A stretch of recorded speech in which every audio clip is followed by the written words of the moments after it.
Everyone logged in, you're good? Ladies, board members good? Logged in? On the way.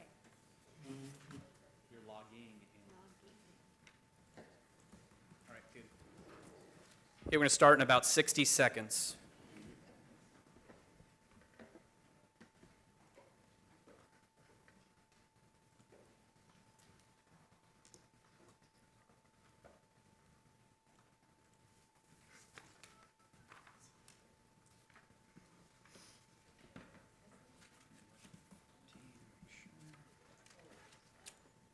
Okay, log in.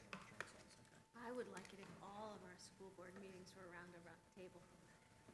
Make an agenda item.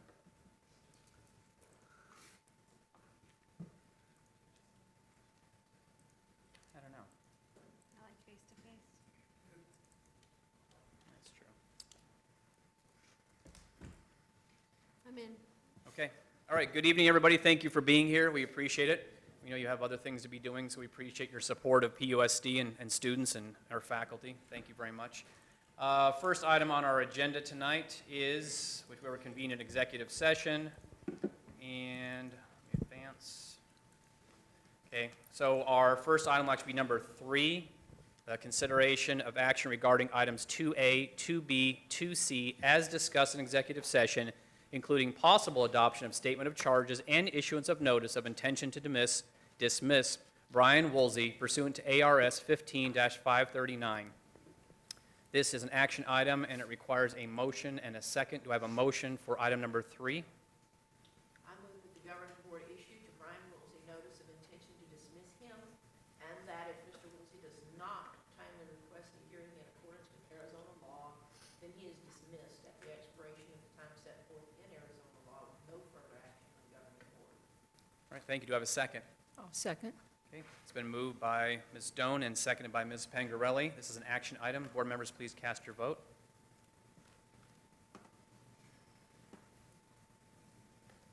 And everything that we do and votes and everything take place, that show up on the screens there too, the TV screens.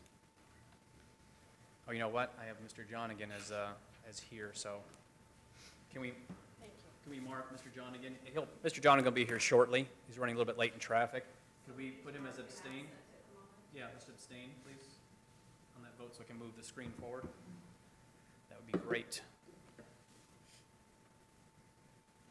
And of course, if Mr. John, again, just for our fellow board members, if he has an issue with anything that takes place while he's not here, he does have later in the meeting a chance to readdress items on the agenda, so just to be fair.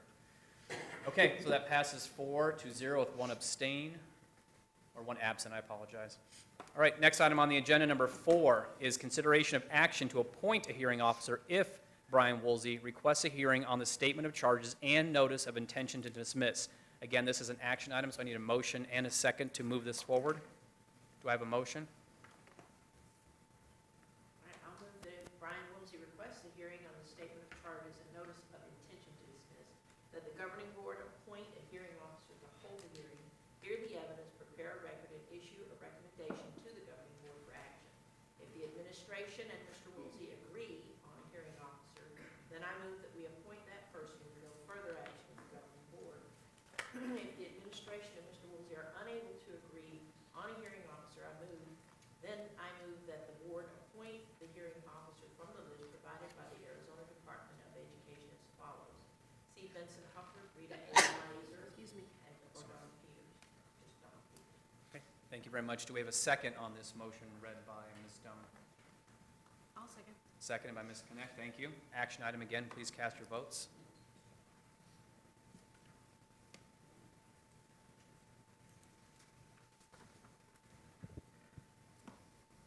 All right, that passes 4-0 with 1 absent. Next item on the agenda is number 5, consideration of action regarding items 2A, 2B, and 2C as discussed in executive session, including possible adoption of statement of charges and issuance of notice of intention to dismiss Jennifer Woolsey pursuant to ARS 15-539.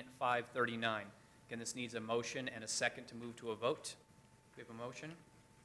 I move that the governing board issue to Jennifer Woolsey notice of intention to dismiss her, and that if Ms. Woolsey does not timely request a hearing in accordance with Arizona law, then she is dismissed at the expiration of the time set forth in Arizona law with no further action of the governing board. Thank you. Do we have a second? I'll second. Okay. Moved by Ms. Pangarelli and seconded by Ms. Doan. Cast your votes, board members. That passes 4-0 with one absent. Next item on the agenda is number 6. Consideration of action to appoint a hearing officer if Jennifer Woolsey requests a hearing on the statement of charges and notice of intention to dismiss. Again, this requires a motion and a second to move it to a vote. Do I have a motion?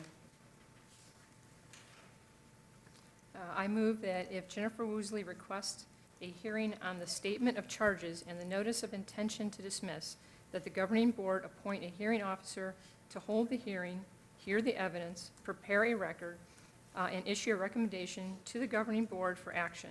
If the administration and Ms. Woosley agreed on a hearing officer, then I move that we appoint that person with no further action of the governing board. If the administration and Ms. Woosley are unable to agree on a hearing officer, then I move that the board appoint with the hearing officer, appoint the hearing officer from the list provided by the Arizona Department of Education as follows: C. Benson Hufford, Rita Meisner, and Don Peters. Thank you. Do we have a second for this to move it to a vote? Second. Okay, moved by Mrs. Pangarelli, seconded by Ms. Connect. Please cast your votes, board members. And that also passes 4-0 with one absent. Thank you very much. Next item on the agenda, moving to the regular part of our meeting. If you'll join me now, we're going to stand up and have a 30-second moment of silence to kind of gather our thoughts and get ready for a great meeting. And then we're going to move into the Pledge of Allegiance by one of our teachers in training, Steve.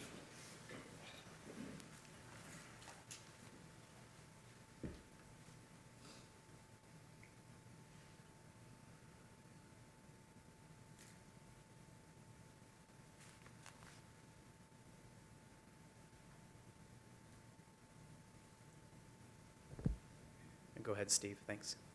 Please face the flag.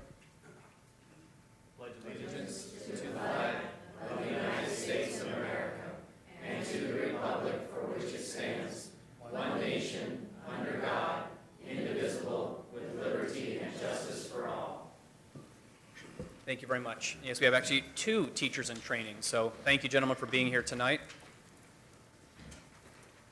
All right, next item on the agenda is my absolute favorite part of the night. Again, nothing to Mr. Hicks. I love budgets, don't get me wrong. Love it, but I love staff recognitions even more. And Ms. Airy, thank you for being here tonight. Thank you, and good evening, President Bullock, members of the board, Dr. Santarelli, and guests. 1 week ago today was a very, very good day for the Peoria Unified School District. It was almost exactly at this time, in fact, that results were refreshed on our screens and we found out that the Peoria Unified School District's maintenance and operations override successfully passed.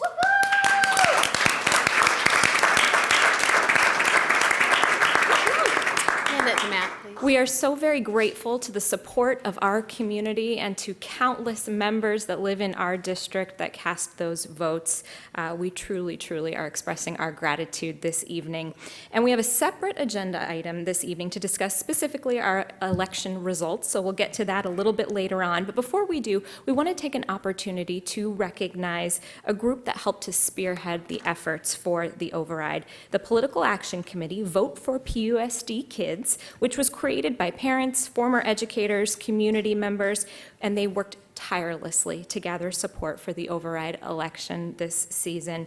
We are so fortunate to have them in our community, to have their support, their dedication, and those endless hours of work that they conducted over many, many months and many long days. Our co-chairs for that committee, Dr. Dick Turbush and Ms. Julie Smock. Unfortunately, Dr. Turbush was unable to be here with us today. In just a moment, I will invite Ms. Smock up to the podium. I'm sure she would have some words to share with you all, and of course, if the governing board has comments for her. Before I do, we have a number of members of our Vote for PUSD Kids committee here with us this evening. I'd like to ask all of them to stand so we can give them a very well-deserved round of applause.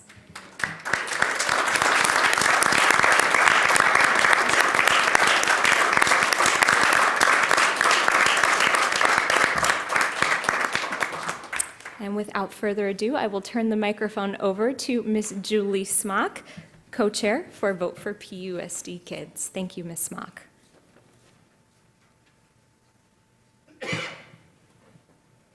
Thank you. We did it. There's another co-chair, and that's Dave Evans. And I'd also like to take this opportunity to tell you who these people are. Joan Evans, Dave Evans, Steve Salick, Jan Wilson, and our consultant, Paul Euland. And then I'm going to ask James Kistner to come on up here because he has some remarks to make on behalf of the group.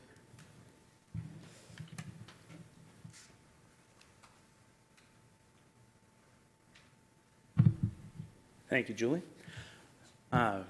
President Bullock, members of the board, Dr. Santarelli, Dr. Cruz, Mr. Hicks, I just really wanted to come up and, tell you that we are only a few of the people who put forth the effort. And what I wanted to do on behalf of Vote for PUSD Kids is take a moment and just thank all of those other people that really made this possible. So I made some notes so that I would try not to forget too many people here, but one of the things that I was really encouraged by throughout this entire process is the high level of engagement we had from everyone, really. We had parents, different parent groups, teachers, teacher groups, staff, all of the community members, the businesses in our midst who came out and helped us in numerous ways. And the amount of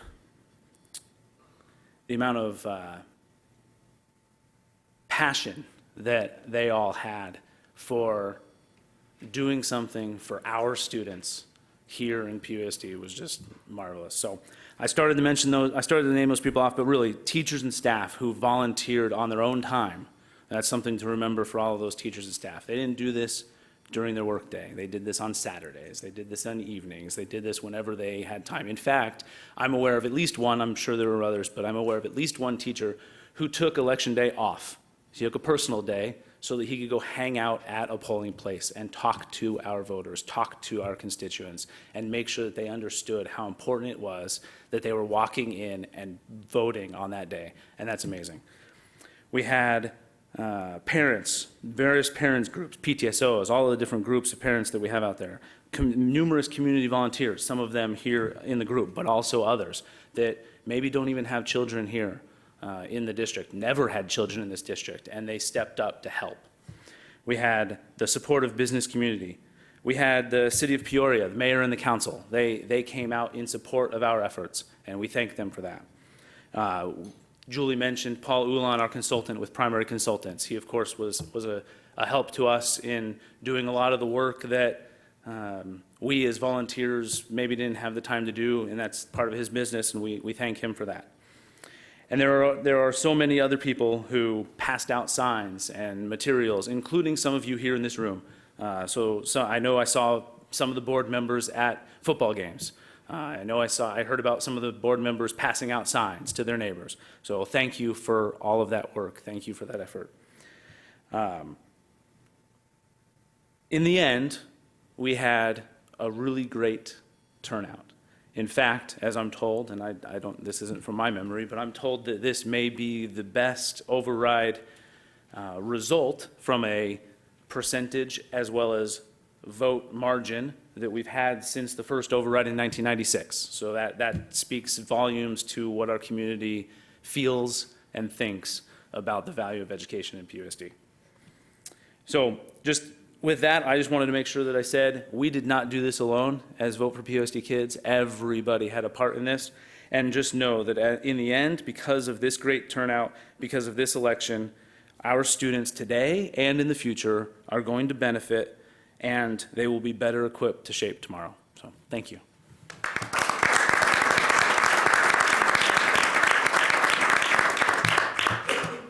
There are two other entities that need to be recognized.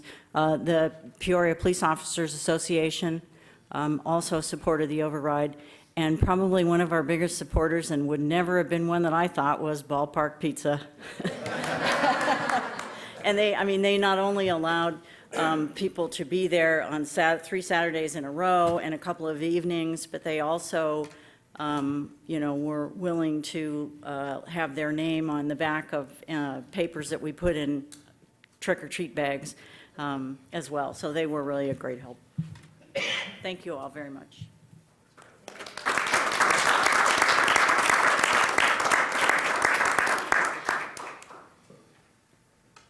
Ms. Airy, do we have any more recognitions? Okay. Next item on the agenda is board recognitions, a chance for board members to bring up anything they may have taken advantage of or taken part of within the past couple of weeks, or a student, teacher, or an event they may want to brag about or bring up. Board members? Not tonight. Well, I'm still grinning ear to ear. I'm having trouble stopping smiling from the last one. I'm just so excited that we passed that override and so grateful to everybody who helped out. It was a wonderful effort, and I bet you those who've been around for a while would say, we haven't seen that kind of mobilization from the community and the staff members. It was inspiring. But yes, today, and I'm sorry Mr. Jonigan is not here yet because he and I had the privilege of touring Raymond S. Kellis and a couple of the feeder schools today. Actually, I didn't catch up with them until we got to Country Meadows, but because I had seen RSK quite recently with the patron tour. But thanks to Mr. Kegel, who showed us around. I hadn't been to Country Meadows in a while, and of course, Mr. Jonigan, as a new school board member, took full advantage of that. And it's wonderful to see the high-quality things that are going on at our schools. And then this morning, I was at Pioneer. And Pioneer has such an amazing, patriotic, moving experience where their students bring the family members that are veterans and active duty to come and share their stories and be introduced and be recognized. And so I took part in that breakfast this morning, and it makes you feel very proud and fortunate. Thank you. I would actually, I'm going to make one, I don't know, recognition. I'm going to sort of co-opt, oh, James is gone. I will look at the chair that James was just sitting in a minute ago. And how do I say this the way so it comes out how I want it to come out? I would like to actually, my recognition, my part here is to talk to people who voted no on the override. And I just want to, and however anyone votes, that's fine. I don't care if people vote yes or no or abstain. That's your, God-given constitutional right to do that. But I would just encourage those who voted no on the override to come to a meeting or contact a board member for the information that you based your vote on. That you thought maybe we spent too much in an area, we didn't spend enough, raised taxes too high. Whatever the issue is, I would encourage you to contact us so that we could give you all the data to fill in any missing pieces, and so there's a complete understanding of everything that is done financially in the district. I guarantee and this happens every election, a lot of people vote one way or the other because of lack of information or they just don't know. And that's fine. I would never begrudge anybody for voting either way. But I would just encourage, because I hate to see education, not just PUSD, but education in general, I hate to see it in the crosshairs of anything but creating an opportunity for our kids. Because quite honestly, when I get old, I want to have really dynamic kids taking care of me. Maybe I'm a little bit selfish, but I want my kids and kids taking care of me when I'm older to be the best they can possibly, the most educated.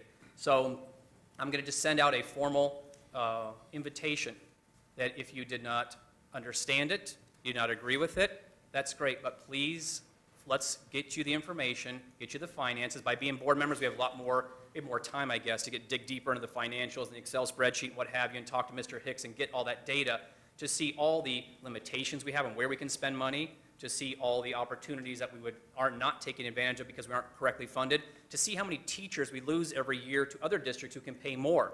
And anyone who's been in business knows it's much cheaper to keep a good employee than to hire, train, recruit a new employee. That's just basic numbers. So again, an invitation goes out. If you voted no, please let us give you the information so you can. And if you still say no after that, great. But I would like to get you educated to see where we stand so we all start working on education and not putting it in the crosshairs of taxes and financing, all that kind of stuff. That's one component of it. but I want education to succeed.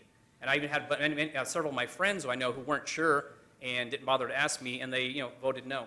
And like, oh gosh, I just didn't know, I heard this, heard that. I'm like, okay, that's fine. Let me get you the information so that next time you understand the ramifications, and then vote any way you want. So I want to leave that open invitation, because I'm just concerned of where education and financing is going. There are some school districts that are run really well, and some that aren't run so well.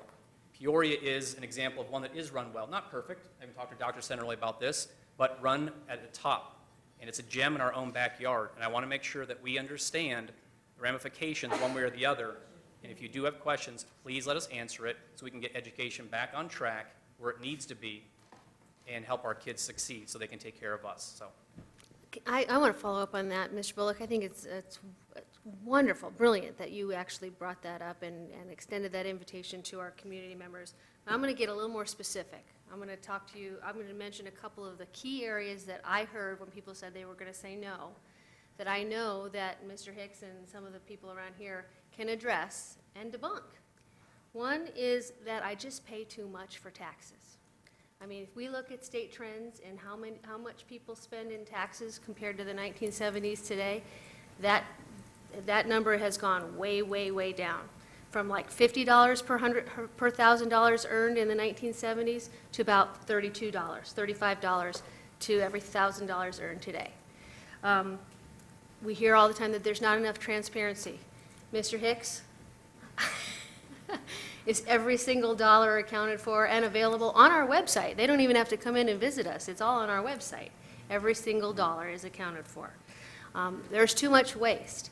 You know, I bet about 25 years ago there were some dollars to waste, but there hasn't been a dollar to waste around here for a long, long time. And we would be happy to show, based on those transparency figures, exactly where all that is. And then the last one that gets me again and again and again is you spend too much money on administration.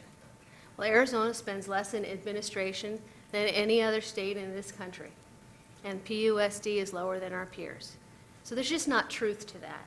And I would go back to what you're saying. If you're basing your vote and you're affecting the lives of people who live in Peoria and the future of kids who are in our community, you need to be making those decisions based on factual information. So thank you for extending that invitation. Thank you.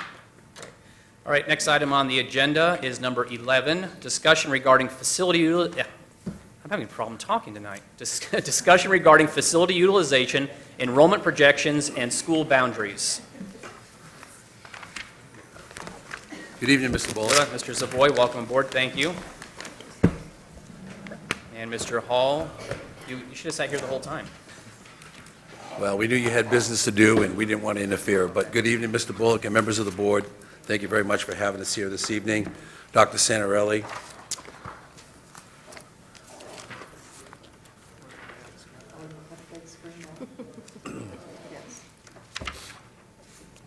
We're going to break out all the multimedia tonight. We have a lot. Well, while they're setting that up, Mr. Bullock, tonight's a study session, part of the meeting, and talk about the future, really.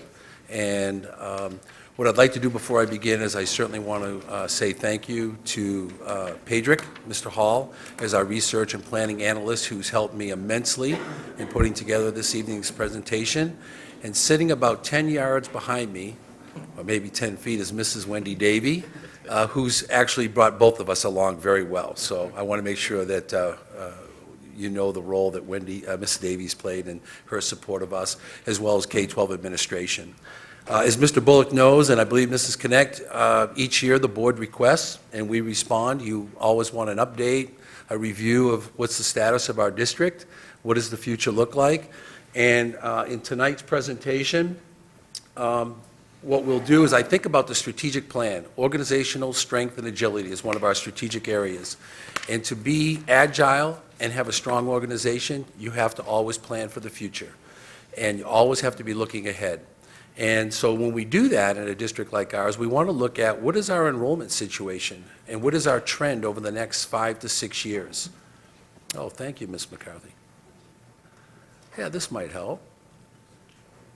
All of the materials in your packet will also be illustrated tonight on the screen. And then there are some detailed information pieces in there as well on open enrollment and facility utilization.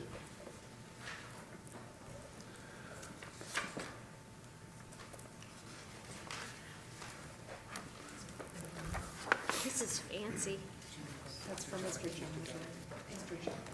Yeah, from Mr. John again.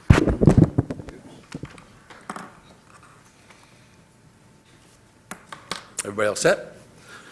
So our objectives this evening is we're going to talk about our district and sectors, and there's a little bit of a slight change there, so I'll share that with the board. We've talked about enrollment. We're going to also be looking at housing. If you've had a chance to drive up around Deer Valley Road, if you live in that area or have driven out there, there's a lot of tractors and trucks and a lot of dirt moving. Things are happening, and it appears that the economy is rebounding, and our trends are telling us that is occurring. We'll also spend some time talking about open enrollment, how we use our facilities, how are our facilities being utilized, and then most importantly, toward the end, is I'd like to share with the board some priorities and options that we're looking at, and I may suggest a couple things, hopefully, that the board would direct us to do in our future work. The three sectors, there was a little bit of a change. In the past, we looked at 5 areas. We've condensed this now to the north sector, which is Liberty High School and Sunrise Mountain High School, and all the elementaries that feed that. That's a total of 11 schools. Our central area is comprised of Centennial High School, Ironwood, and Cactus, and all of the elementary schools that feed into that, for a total of 19 schools. And then our south sector is the Peoria High School and Raymond S. Kellis High School, and those feeder schools. And so when we break out the data and look at our trends, we focus on sectors of the district.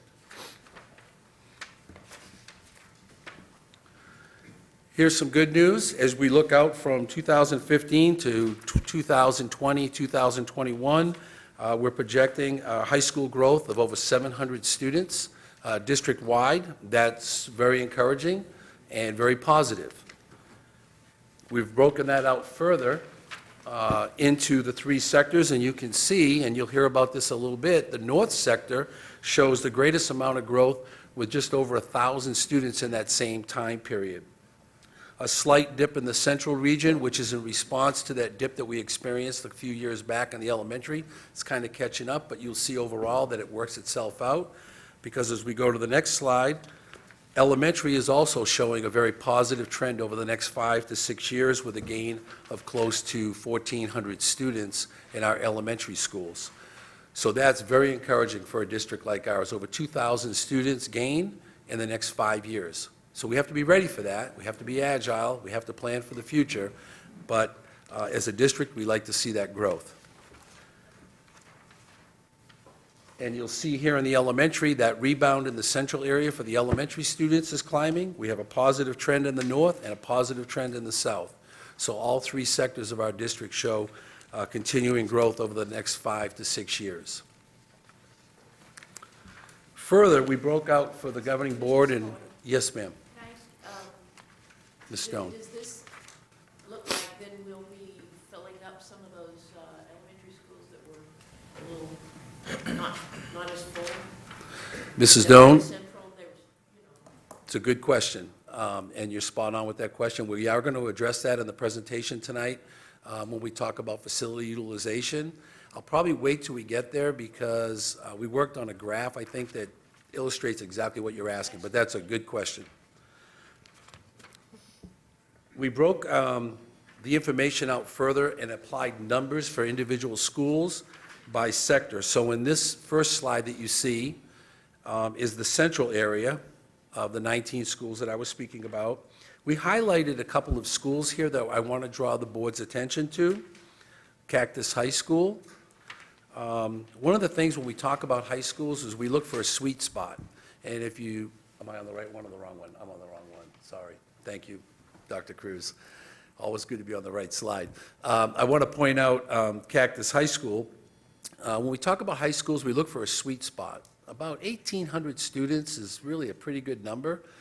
You can go a little bit less than that, and you can certainly go a little bit over that. But at 1,800, it gives a principal and their administration and guidance team an ability to offer a lot of options to students and be able to build a very robust schedule.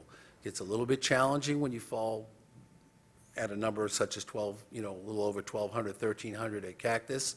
And certainly it gets challenging when you get up over, 2,200 students. So one of the things we're looking at Cactus High School, how can we help that enrollment increase? And we'll talk about that a little bit later. And of course, the inverse is true. When you look at Canyon Elementary, Ira Murphy, and this goes to the point that Mrs. Doan brought up about, well, these are some of our under-enrolled schools in the central sector. But we'll share some additional pieces on that in a few moments. In the northern sector, this is where you saw the highest trends on our slides as far as the line graph. And also, again, if you have a chance to drive out in that area, you can see there's a lot of dirt moving and things are happening. And what I wanted to point here was Lake Pleasant. Although their enrollment today is under 500, we did that intentionally to anticipate the growth that was going to come out there. And you can see that in 5 to 6 years, they'll be close to 1,200, pretty much hitting their maximum capacity. And Liberty High School, 3,300 students. So this, again, goes to the idea keeping our board informed and planning for the future, because we know it takes a few years to get pieces in place to address that excessive enrollment, as well as Sunset Heights, our newest elementary school, could potentially be over 1,300 students in 5 years. Mr. Savoy, Yes, ma'am. is the sweet spot for Liberty also 1,800? Yes, that's a number that we look for all of our schools. They can certainly, I use the term sweet spot, but about 1,900, Wow, okay. okay? And you said for the elementaries, it's 1,200? No, for the elementaries, it's about 800. We do have a few of our newer elementary schools that were built with a larger capacity. If you think of Coyote Hills, Country Meadows, Frontier, Zuni Hills, they can handle up to 1,200 students. But most of our central schools, south schools, is about 800. Mr. Barrett called them super schools today. A little bit super. McMack schools. And then I wanted to direct the board's attention to the south sector as well. And there with Peoria High School, we highlighted Peoria High School as an opportunity to maybe, and we'll talk about this a little bit at the end of the presentation, but is there a way that we can build their enrollment slightly? And then, again, we have some schools that appear to be a little bit under-enrolled. How can we best utilize a place like Peoria Elementary or Skyview? And we'll talk about that in a little bit. But this is some data for you by school and shows you the things that we're focusing on, that we're watching constantly in K-12 administration, along with Dr. Santarelli, Dr. Cruz, and research and planning. This is a very telling piece of information I just wanted to share with the board. Pedrick has worked collaboratively with the city of Peoria. He and I have visited the planning and zoning department, spent a good deal of time with them. And what we found is that there are 12 major, good evening. We found that there are 12 major developments that are occurring currently within the city of Peoria boundaries, and primarily those development, planning, and work is in the northern sector. So what's interesting is on the table, it's not happening right now, but on the table is close to 36,000 permits to build 36,000 housing units. And as of this past September, there were permits issued for 9,400. So we know that's going to happen. And Pedrick and his work with Ms. Davy, they use a factor and they can make those predictions. And what we're going to be monitoring is how quickly are the permits being pulled, and then what's the development cycle to build out, and then what's the rate at which they sell. I mean, because just because you see that number doesn't mean that's going to happen in the next 6 to 8 months. It'll be a period of years, but as a district, we have to be ready. And I've listed the schools that will be impacted, particularly in that north sector. I didn't want to do that. Okay. We're going to switch gears a little bit. That's our information on trends and future enrollment that you can anticipate based on the model that research and planning uses. This is open enrollment, and as you know, Arizona is a choice state. Peoria Unified School District meets that demand.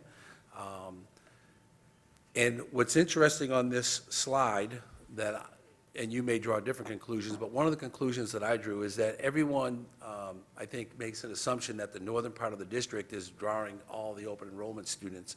And what's very telling is that the central area of our district actually has the highest number of open enrollment students, both in district and out of district. And we believe largely it's due to a lot of our signature programs are located in the central part of the district. And it's also a part of the district that borders Washington Elementary School District, Glendale Elementary, Glendale Union High School, Deer Valley. There's a lot of access points where students from other districts can transit pretty easily and pretty quickly into schools that we offer. But this is a great indicator. And the other piece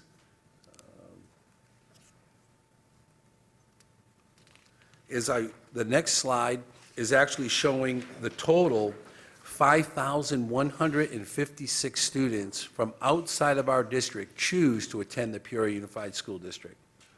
5,156 make that choice.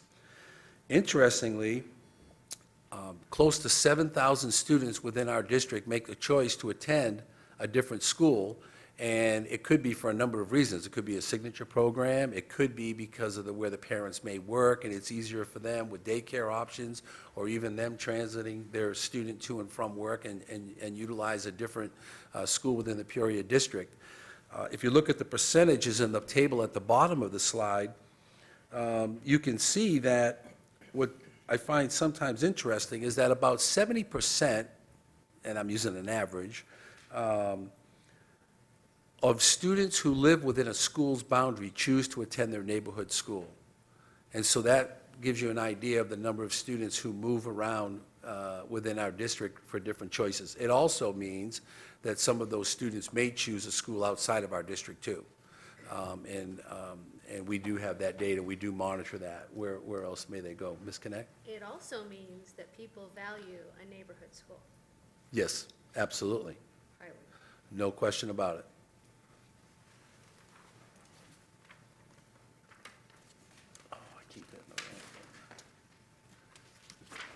Okay, switching gears again. Talk about facility utilization, and this goes to Ms. Doan's question. And I've provided the definition for you to kind of think about. It's the required classrooms for instruction and program support minus the design capacity of the school. So we know the number of classrooms that we need. We know what the school was designed for. And then how is it utilized by the number of the enrolled students and specialized programs that the facility also may have on campus, particularly the special education programs, but there's others. So just to give you a couple of examples, Lake Pleasant Elementary School was built for 1,200 students. Currently, they're just shy of 500 students. And you know, someone may say, well, we're certainly not using all the space in that school, and that's accurate, but we did that intentionally. Mr. Bullock and Ms. Connect recall the boundary adjustments we made. We changed the boundaries of 9 schools a couple of years ago, and so we've planned that for that growth that's going on up in the Vistancia, Lake Pleasant area. And that school, as you look back on those projection slides, in the next few years, will be rapidly approaching its capacity. So we're planned for that. But currently, there are 22 rooms open. At Kachina Elementary, a school that was built for 800, there are 487 students that are currently enrolled. And so folks would say, hey, you have a lot of room there. But the reality is that they use the entire campus, primarily because of the specialized program that we have on that campus, which utilizes 9 classrooms to support not a class size of 30 that you would anticipate each classroom to be used because of the specialized programming that we do. So there's a school that's under its enrollment is under its design, but yet the school is used almost every single room. And then I also provided Liberty High School, where their enrollment exceeds what they were designed for. But high schools, they can do a few different things. One of the things that they're able to do is that each teacher is assigned to a classroom, and if they teach 3 periods a day, it's open that 4th period. Well, typically the teacher would be able to be in there and use that room to plan or prepare for the next day. But when you begin to get increase in your size, you assign a class in that room, and so you're able, if you have 60 teachers on your campus, that's 60 extra rooms theoretically you have to use to accommodate students. And so that's how Liberty is able, Ironwood, Centennial, those that border close to their design capacity are able to make it look easy. But as you saw in those projections, Liberty's going to be in danger shortly, won't be able to do that. So the next slide is the one that we spent some time putting together. And what I just described as facility utilization is captured in this one graph. And so the numbers on the vertical axis are the enrollment, and so the higher the bar, the higher the enrollment. And so if you think, this is only elementary, so if you, most schools are about 800, so if you kind of put an imaginary line across 800, you kind of see who's close to their sweet spot, who's a little bit above. Some of those big bars that go up, those are the schools that Ms. Connect referred to as the super school that Mr. Barrett talked about. So that's one part of the graph. The other part of the graph is the color of each bar. The more red, orange-red, shows a higher rate of utilization. So you'll see the little bar off to the side, the color spectrum. The more you go up in the colors to the warmer, hotter color schemes, means that the school is using almost all of its space. So for instance, you look at Lake Pleasant, we talked about that, very deep blue. School built for a lot of room, enrollment's low.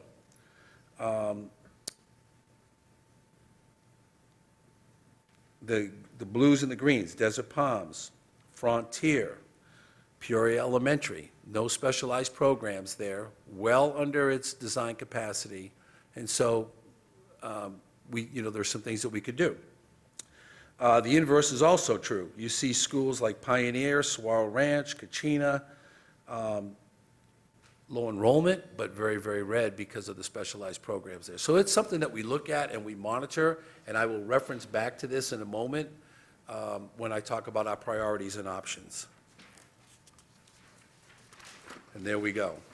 So one of the things I'd like to share with the board, and then certainly would love to hear your conversation and direction, is priorities and options. So if we look at the northern sector, I've provided you with some information and some data. Some of the things that K-12 administration would like to focus on would be, how are we going to address the enrollment at Sunset Heights? It's a brand-new school, it's a very popular school, it's filled up quickly, and we know that there's additional building in that area. And so, in the short term, one of the things we did is we closed the school to open enrollment. It's the only school in the district currently that does not accept open enrollment because there's no more room. And so that will make a difference, because as those students graduate out, the number will settle in a little bit and go down. The other thing we look at is, how do we use the classrooms? One of the things that you can do, you don't like to do, but there's a couple STEM classrooms. Do you utilize that for classroom space? You've seen those flex rooms there. I'm not suggesting anything, I'm just talking and processing. Long-term, do we look at boundary adjustments? Do we adjust those slightly? Or potentially, do we build a new elementary school in that area? You saw the growth projections in that area for both Liberty and Sunset. You know the building that's going on. I know Mr. Bullock lives in that area. He probably drives by there every day, and he sees the levelers and the graders and so on and so forth. At the same time, in the north sector, we want to look at Liberty High School, and how do we address and prepare for the growth of potentially 3,300 students at a campus. There's some things we can do in the short term. I talked about teachers and how we can use the classrooms. We mentioned double sessions. Mr. Croto chased me down the hallway and was throwing things at me. But, things like that. Long-term, do we look at boundary adjustment? Do we think about maybe the freshmen being on a different campus if we have space there? Do we potentially build a new high school? What we'd like to do is, at the board's direction, form community committees with some parents, staff members from Sunset Heights, process through with a group, come back with the board with recommendations on some of these things that we discussed, but there may be other ideas that come up. And then do the same with Liberty High School, work with a separate group and address that for Liberty High School, and come back early spring to the board with some recommendations that those groups put together. I will tell you that Dr. Santarelli and myself and Dr. Cruz, Ms. Bridgewater helped last year. That's a good model for us, working with our community, getting feedback, getting input. It takes some time, but what we feel we get is good recommendations from the people most impacted. So I'd like the board to think about that a little bit. I'll just say, I was there during that time, and we moved boundaries on 9 schools. And I'm knocking on wood while I say this. It was unbelievably smooth, that process. And I credit you, Mr. Savoy, for making that happen. Well, we had a lot of input. It's a good model. I think it's miraculous, responsive, because so. it's such an emotional issue for families, but it went amazingly smoothly. So we know we can do some things, I think, in the short term with the group. I think the board's going to have to make a decision about the long term. But I think in the short term, a good community group, we can come back to the board with some recommendations. Do we look at open enrollment? Is that a little bit different, for the district or a certain area? I mean, those are things that we would discuss. In the central sector, Okay, may I ask a question sorry, there? yes, ma'am. Do we have percentages of open enrollment in Sunset Heights and in Liberty? We do. It's in your packet, but I can tell you Sunset Heights is, I'm looking at the wrong sheet. Here it is, right here. Sunset Heights, currently we're showing total 281 open enrollment students. 227 are in district, 54 are from out of district. And Liberty High School is 702 total open enrollment, 295 from outside the district, and 407 from inside the district. And do we have percentages as percent of total enrollment that are open enrollment? We do. I think I'm going to take us back to that chart. Percent of open enrollment, let's see how I do this. Oh, good. Does this help, Mrs. Connect? I'm not sure if this does, where you see central. No, I'm looking at what, so it's 221 divided by what? What's the total enrollment at Sunset Heights? Oh, I see. The total enrollment as of today is, well, not as of today, this is 40th day number, 1,040 was the total enrollment. So We're- 221 divided by 1040? Yeah. Okay, and then the same for Liberty? Liberty High School total enrollment on the 40th day was 2225, 2225, 702 divided by 2225. about 33%. Yeah. Okay, central sector. I'll just finish this up. In central and south, we got the same kind of things we want to look at. In the central sector, one of the challenges that we'd like to do is really work at boosting the enrollment at Cactus High School. We believe it can be done by looking primarily at boundary adjustments. And so this would be a full-scale effort, much like we did a few years ago, where we would convene a community committee and look at boundaries in the central sector, particularly around Cactus. It probably would have some impact on Centennial High School, and look at elementary schools and what options are available to maybe look at different feeder schools attending different high schools. The other thing that happens in this area is choice. We have a lot of situations where students have choice between, like northeast of the canal at 59th Avenue and Thunderbird, they can choose between either Ironwood or Cactus. We have the choice at Murphy School between Centennial or Peoria High School. And the same happens in the south sector, too, that we would like to look at, too, with Alta Loma, students being able to choose between Peoria High School or Raymond S. Kellis. And we believe if we looked at that with a community group and staff members, Maybe that might be an option that might solve some of the balance that we're trying to find. But we really are looking, Cactus is anxious, is there a way we can, really build that enrollment up? And then the other piece, and again, Ms. Doan mentioned this, is looking at our under-enrolled school. We have some thoughts. It'd be good to know the temperature of the board about maybe consolidating or repurposing a school. Sometimes, that people ask about that, but there's some thoughts when you look at some of our elementary schools with their enrollment, you may be able to reassign the general population student to other elementary schools close by, and then we wouldn't want to close the school, but what we would do is we could repurpose it and make it a very special, centralized point for a special program. I know we visit the Sunflower Center.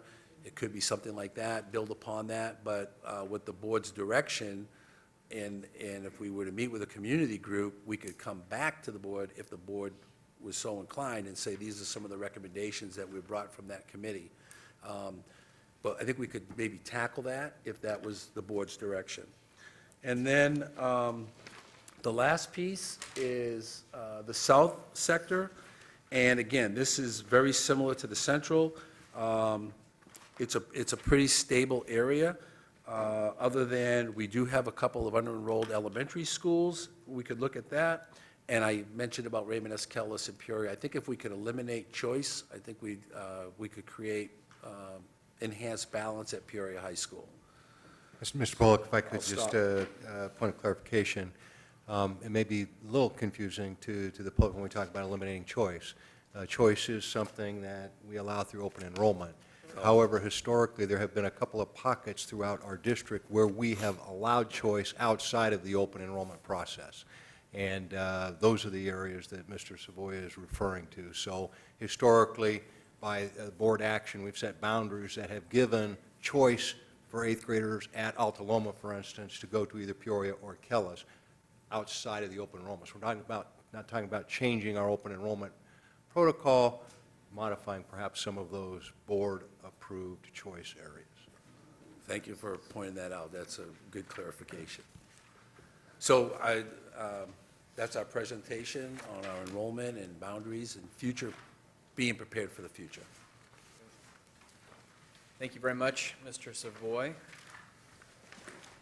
And let's fix that up. And Mr. Hall, of course, for the statistics. So we love statistics. Crunching numbers and growth potential. Board members, this is a study session, so it's a chance to openly ask questions, talk with each other, go over ideas, suggestions, and ultimately we want to be able to give direction on a couple of the things that Mr. Savoy talked about moving forward, because obviously there's a lot of decisions to be made coming up, a lot of growth. I mean, it's opportunities. It's a good problem to have. I would agree. It's nice to have growing areas, so we want to make sure we plan for that because things don't happen quickly. You build a new school, you don't, put the seed in the ground, put water in it, it shows up the next day. How nice would that be? We're talking a couple of years to do stuff. So whatever we're going to be doing, one way or the other, we need to start giving some firm direction to administration, whether it's research, whether it's an advisory group, whatever it might be. So chance for all of us to now discuss.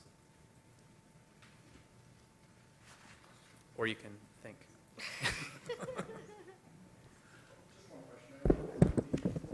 Passing around, thank you.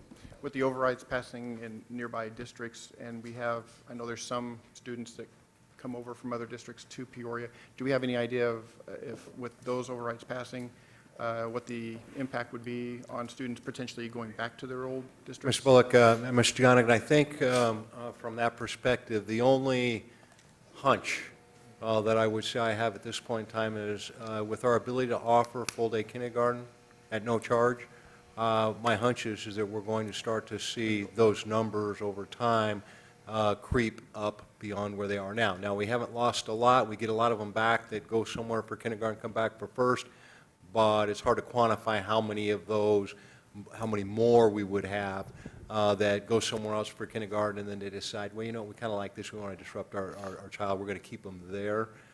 So my hunch is that with our ability to implement full-day kindergarten, that's going to have a very positive impact on particularly our numbers, starting with that bubble effect in, kindergarten, first grade.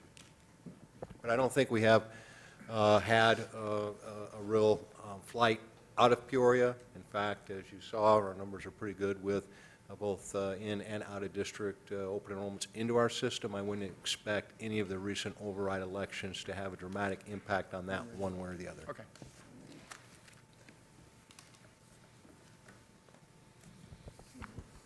Ms. Connect? Mr. Savoy, I had a question. You talked about open enrollment at Sunset Heights being closed, and so that there would be attrition of the older students aging out. I know that part of what we've done traditionally is if there is a sibling, an older sibling that's kind of an automatic in for a younger student, would that discontinue as well? No, our Mrs. Connect, members of the board, our practice is, once you're counted in the cohort, you're in the cohort, meaning that once you're in, you roll over every year. Okay, so, So even if your older sibling graduates or promotes from the 8th grade and you're in 4th grade, you would still go to the 5th grade the next year. what I mean is if, you know what I mean? Oh, If I have a 5-year-old and my brother's a 3rd grader, Oh, it hasn't started school has an yet. open enrollment, is the question, I right, think. is it closed? Is it really closed, or is it going to be open for that younger kid to come in too? Well, in the past, we've usually enrolled those students. Right. So that would put, so the gains we made for attrition wouldn't be complete because you'd have younger siblings coming in as well. As far as the open enrollment goes, and I have a couple notes on these 2 pages, and then I'll be probably mostly done. I had similar issues. We have had many parents very concerned about overcrowding, specifically at Sunset Heights, but also at Liberty High School. And I shared those concerns when my children were very young at Oakwood Elementary. And there is, I think, a very legitimate concern when you're a neighborhood person and your kids are walking to the neighborhood school and their classes are bursting with kids who don't live in the boundaries of the school. And I think we have an obligation to those people who live in that community to provide them an optimal situation without overcrowding their classrooms. I think that's a fairness issue, that we shouldn't shortchange the people that live there just because we want more bodies under the roof. So I feel very strongly about that. I mean, when we talk about these numbers, 24% of the kids, you're saying, at Sunset Heights don't live within the neighborhood. I think it's great that these are very popular schools, and I know that we're able to offer everybody who comes through the door a quality education, but maybe not as quality as if their classrooms weren't overcrowded. So I think there needs to be a careful line we walk there between wanting to be welcoming and not wanting to undermine the quality of the services that we're able to provide. And that goes the same for Liberty High School. As far as the small schools, I kind of scratch my head over the angst for this underpopulated school. A small school, I tell you what, Mr. Savoy, when you mentioned for the first time in all the years that I've been around and talking about small schools and underpopulated schools, you said something tonight really that spoke to me on that issue more than ever before, and that is the amount of offerings that we can provide because of under-enrollment. Now that speaks to me because that has to do with the quality of the programming or maybe the breadth of the programming that we offer the students. I'm not so concerned about underutilization of buildings because of underutilization of buildings. Remember, we're not renting these rooms. We own these rooms. And as our population fluctuates, it's nice to have them there. And it's nice to have the option not to have 35 students in a classroom. And I've said this before, and I will say this again. What people say about Cactus is it's small and diverse. And that's the best thing going on at Cactus. It's small and diverse. And it provides a significantly different experience than certainly at Liberty, but even some of our other schools that are really very much more populated. So I don't think it's necessarily a bad thing, especially in terms of Cactus High School, which I know very well for that. We know that parents, we just said, the data supports that families like neighborhood schools. And so when we talk about maybe closing schools and moving kids around, I think we need to very carefully consider that. It may actually backfire and result in lower enrollment in the longer run if we do that. To reiterate, we're not renting those classrooms, and when the doors are locked, we're not cooling them and we're not heating them as well. But what we are doing is keeping them as an asset for our community as we move forward. Mr. Bullock, if I could just comment relative to Ms. Connect's comments. Canyon Elementary is probably a classic example in that conversation. As Mr. Savoy pointed out, one would look at it at face value and say they're under-enrolled. With the specialty programs on that campus, there are actually very few open rooms. The fact of the matter is that over, and I'm going to say 55 to 60%, without doing the math, about 60% of the students that attend that school are there on out-of-district open enrollment.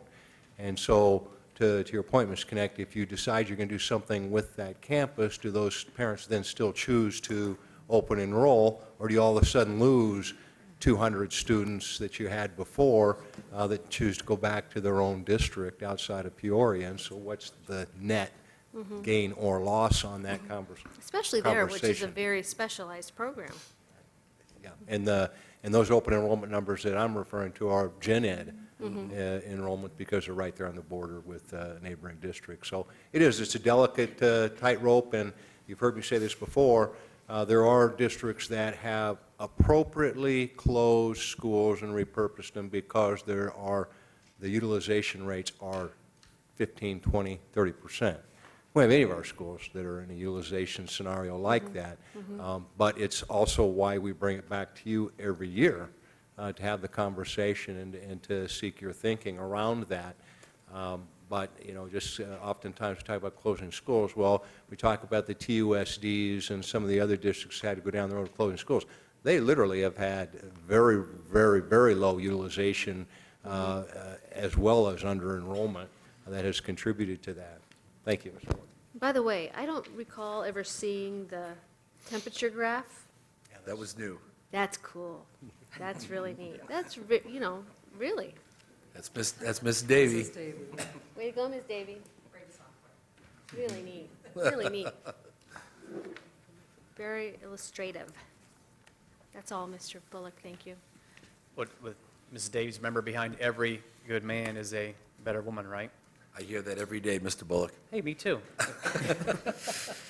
A couple thoughts to my fellow board members. Let's see the best way to categorize them. Sunset Heights and that type of thing. I get concerned, and this obviously didn't happen purposely, but I get concerned when we start using specialty rooms for extra classes. Because what makes any school great, now I'll jump away from that particular school, that just is down the street from my house, so I understand it. Any school, especially going forward, where is education going? It's not the same thing. And for districts who keep doing the same thing they did 50 years ago, you are going to have utilization problems. I don't see Peoria doing that, which is why we're having a lot of people coming into the district.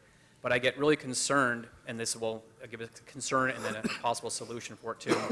When we start taking a lab, for example, where we can really get STEM infused in our kids, because those are amazing opportunities for either a job or start your own business. The STEM classes, it's not for everybody, but that's a big part of it in the future. I want to be careful as we make our decisions that even when it comes to open enrollment, even if it comes to, hey, we have to close it. As a matter of fact, I know you went there last year, Family X, but we can't do it this year. And obviously, I know there's an emotional part of it. I get that. But at the same time, I don't want to sacrifice our schools and what makes them great and the unique programs they have just to fit more people in it.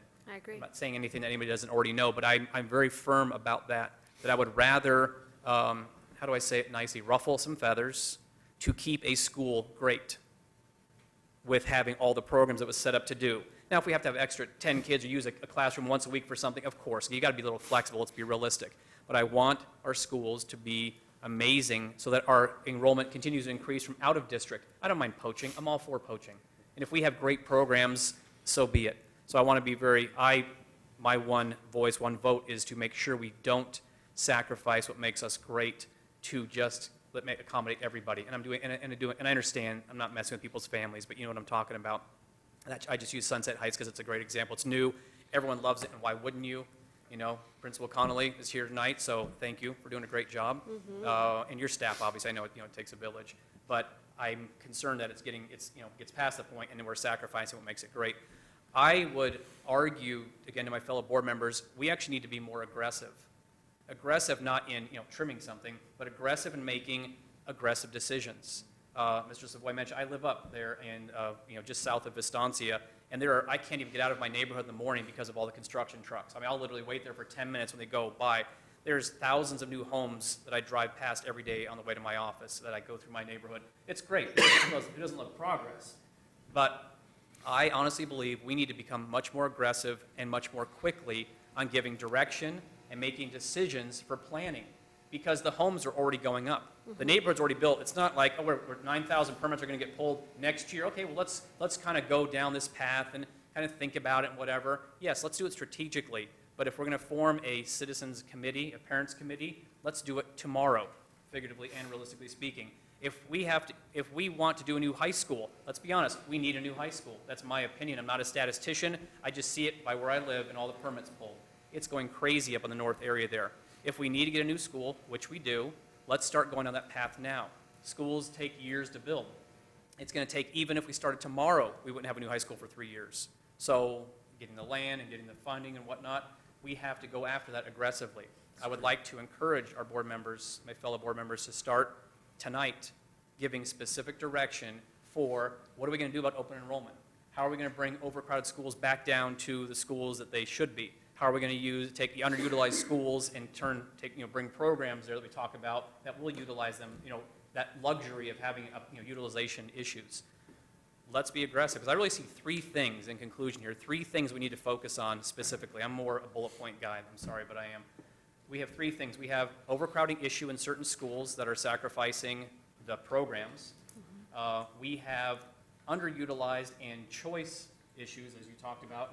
You close things because if you have an underutilized school, you don't force people to go, but you make modifications to bring them to the school. And part of that becomes messaging. Why would you choose school A over school B? Well, let's make both schools dynamic. What can the board do to help administration to make both of those schools dynamic so that parents are like, gosh, let's flip a coin. I don't know where to go. Right. We'd like you to go over here because it's underutilized. Great. I'd like you to go over here. Great.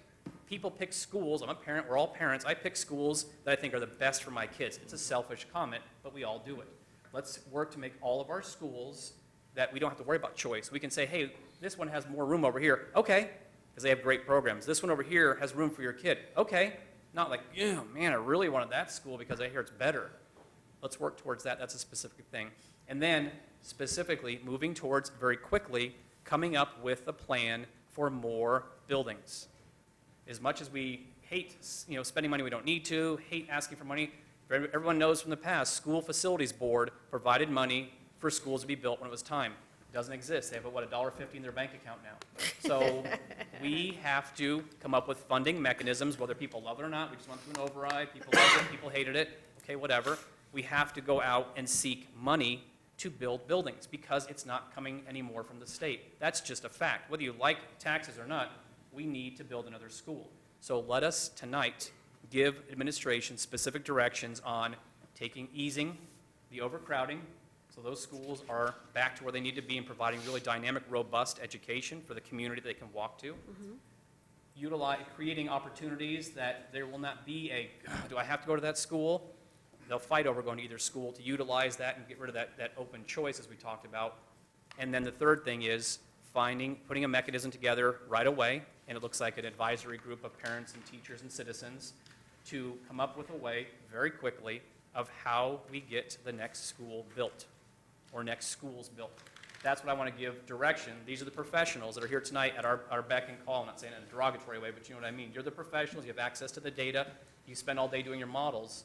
let's give them direction tonight. Come back in a very short period of time with a recommendation to accomplish those three things so that we can move forward, because I don't want to keep going meeting after meeting, and then talk, and then talk, and then come back with a recommendation, and then talk some more. Of course, do it strategically and appropriately, but let's move tonight to start getting some firm, aggressive plans to take care of the problems and take advantage of the opportunities that are right in front of us. So that's what I encourage my board members to do. I like those recommendations. I'll support them wholeheartedly. Just another comment about the overcrowded schools, and going back to my own history, we moved our family into the neighborhood so that we could have a high-quality neighborhood school. There's no doubt in my mind that up in the north, they're doing the same thing. And to say to somebody who just bought a new lovely house next to a new lovely school that there's going to be 40 kids in his or her classroom, I think would be a real letdown, and we need to do what we can to avoid that situation for the people that have bought homes in that area. Right, and again, and everyone, if you really look at step back, you have to be flexible. We don't have the luxury like a business does of going out and get a line of credit and then go ahead and build a building right away, or to lease space. I mean, yes, there's opportunities to lease space maybe from schools that aren't being used anymore, buildings that aren't being used. We've used a shopping center before, for crying out loud. You know, if we have to get aggressive short-term, we can, and I want to be able to provide that flexibility. The board says we need to find opportunity today. Go find a building, Right. as an example. You know, Mr. Bullock, it's not surprising to me that Sunset Heights is so attractive, because it's shiny new, and it's got the newest innovations, and, you know, they got a garage door in their art room, and they've got, you know, stand-up tables where kids can be flexible and work around.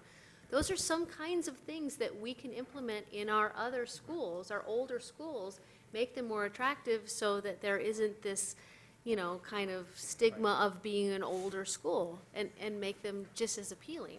It gets back to your second point. Thank you for memorizing the points that I made. Thank you. I- Point number 2 was, Right, thank you. right. All right. I'd love to have feedback from other board members on that. Again, my 3 points aren't the ones that have to go. I just think that, to me, those were the 3 specific areas that I would like to, me personally, give direction, aggressive, firm direction with deliverables quickly to become, because I believe we're at a fork in the road right now on those 3 topics. We are at a definite, it's not, we're going down the trail, and I think I see a fork up ahead. We are at the fork, we're banging our head against the sign that says go left or go right. Right. I think we need to decide tonight which direction we're going to go, provide that direction, and ultimately it's going to bring back a recommendation to us to here's how we're going to do A, B, and C, and D, and then we vote on it and move forward. Thoughts, comments? Okay, so Liberty has 767 open enrollments. Where are they coming from? I mean, which school are they not going to choose? Mrs. Doan, I don't have that detail in front of me this evening. We can get that detail for you because we do know what school each student should attend. That's part of the enrollment package. I will tell you that I believe, my educated hunch would be, that when we made the boundary adjustment recently with Sunrise Mountain was impacted in Liberty, and I believe a lot of students may have requested open enrollment to continue on that path at Liberty as their boundary was adjusted to Sunrise. So I think over time that will change as far as that large number of in-district open enrollment students, because they'll start funneling in the Sunrise, their assigned boundary. Does that make sense? Yes. Okay. And I'm also curious, as was mentioned, what we can do to Cactus, because from the projections, it looks like enrollment is going to continue to decline, Mhm. and all the central high school.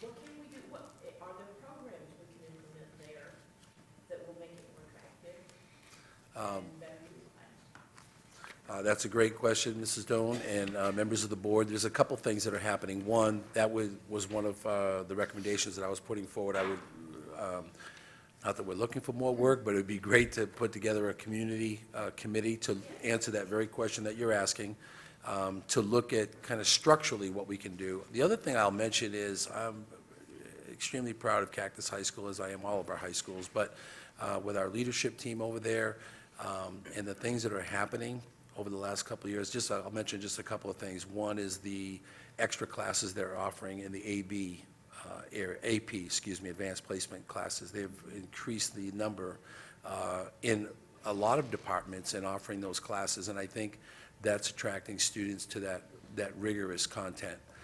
The other piece is, and Ms. Connect will be familiar with this, in the area of theater. We have secured a theater teacher at Cactus that is changing and turning that program around. And I mention that because it's the feeder from Foothills, the Arts Academy, and right now, we have a great arts program at Cactus High School for the first time in a number of years with robust theater. The band, gentleman's been with us the last couple, 3 years, choir program. And, you know, they sound like little things, but all those little things are so important. And it begins to build that identity. So they're doing their part. And what they're doing is when I say they, I mean the administration team, the teachers. I've talked to teachers over there. They're wanting to, you know, pump some more students in there. So that's a question that we would certainly address. You know, I'm aligned up with Mr. Bullock was talking about. There's about 3 different lines that I'd like to work on in the spring and come back to the board and say, boom, here's prioritization for central sector, boom, prioritization for the north sector, and then bring that before the board, and, you know, ultimately you have that decision-making authority. But what I heard tonight, I think, gives us good traction and a good idea of what you're thinking, and I think we could answer that question for you about Cactus. That's good, and I think we desperately need to do something about Liberty. Yes. That's just way too. Yep. About Cactus, you know, I'm only going to be a Cactus mom now for, 4 more months? Cut And me then down. and that's it. So, you know, I'm really, it's not so personal anymore as it was, but I think it's interesting. I really hadn't thought about Cactus as the arts high school. But without diminishing arts at other areas, like we wouldn't diminish athletics aside from some of our top performing athletic schools. That's an opportunity there to brand that school. And I think one step in that direction, if Cactus is ultimately going to be, or if any high school was going to be branded in a certain way, that the feeder schools are encouraged to strengthen their programming so that they would want to go to that school. So what I'm saying is, we already have Foothills, which we know has strong arts programming, but all those other schools, Pioneer and Oakwood and Sundance, I think Sundance goes to Cactus, they too should have very robust arts programming, and that would ensure, or help to ensure, that they would head towards Cactus when they finished 8th grade. Then in moving forward, I want to recommend, again, again, this is just me talking, I don't want to leave tonight until we have specific deliverables to administration, whether it's a citizens group, we'll call it just as a generic term, you know, a citizens group for the north, to a new high school, which I believe we need right away, just because I live it. Also, the overcrowding issues and how to solve them, whether you do that through just internal administration, or you do that through, again, a parents group as well for suggestions. But I would like, and then also taking care of as we use the term underutilized schools in our southern area, what can we specifically do to boost, or central area, to boost that. I would love to be able to get, again, tonight, direction, having an advisory group, and to bring back to us 3 recommendations, any more than that, and you start getting lost. 3 recommendations from each of those 3 areas. We talk about bullet point 1, 2, and 3, and again, please interject. I'm not trying to dominate the show here.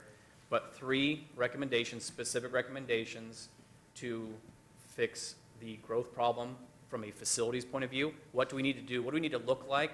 How do we need to act? How do we need to present ourselves to get the funding necessary to build the buildings that we know we need? You know, that's not a political thing. That's just a strictly statistics thing. We statistically need a new building for a high school. You wrote Liberty. I mean, my kids go to Liberty. I know. It's like trying to pick your kid up. You know, it's like waiting in, downtown Hong Kong. I haven't been there. Kind of imagine that's what it's like. So can we you talk about the spring, and I'm not trying to, you got other things going on. I would like to accelerate that suggestion and that advisory group for those 3 areas, and bring back to us 3 specific recommendations as soon as possible. Okay. I know there's time, you're not going to do it tomorrow, but as aggressively and as strategically as possible to to bring back those suggestions and start implementing because they take so long. If you want to turn Cactus High School, as an example, or any high school into an art school or a STEM school, what have you, that's not going to happen tomorrow. That takes a while to do. Mr. Bullock, a comment relative to the potentiality of a new high school or elementary school. I'll remind the board that when the Citizens Advisory brought forth recommendation on the override, they also brought forth recommendation on the bond, but they didn't think that the two would go at the same time. The board also then directed administration to bring back early in the year that Citizens Advisory to begin studying that conversation early on for bond. So I can tell you that, if I'm not mistaken, we have that agendized tentatively for the next board meeting. That Citizens Advisory would be the vehicle that would study very specifically the need for additional schools or bond support types of things. So I think that track will be dependent upon the direction the board provides as early as the next board meeting. Of course, under the direction of Mr. Hicks, that study would, take place probably similar to last time, although accelerated based upon what I'm hearing tonight. And then the other tracks would be very specific to the conversations about short-term, particularly in the north, and what can we do in central and ultimately maximize utilization of our facilities, as Mr. Savoy had talked about. But I just want to clarify that that track would be Citizens Advisory that would have to be commissioned by the board, agendized tentatively already for next board meeting, and then the rest of this through Mr. Savoy and the rest of the staff. Great. Thank you for that clarification. We talked about that in the past. I just want to, I want to be able, the board fully supports, again, I'll speak for the board because I don't think I've heard anything to the contrary. We want to aggressively support innovation.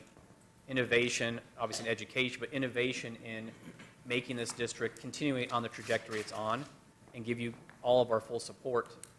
And with that comes, let's be aggressive, strategically aggressive in the deliverables to get the information back to the board so we can make the decision, the votes, and move forward. Again, at the fork, either left or right, but move forward. I want to move forward on these items because things are happening so quickly around us. Again, I'm preaching to the choir, but I just want to let you know that we agree and want and support an aggressive timetable, and we agree and want and support innovation, whatever, for doing these kind of programs, because unless we're innovating, as you all know, then we will not be on the trajectory that PUSD is right now. PUSD is amazing, and it's a gem in Peoria because of innovation from the people around us and the staff and the teachers. Everybody plays a part in here.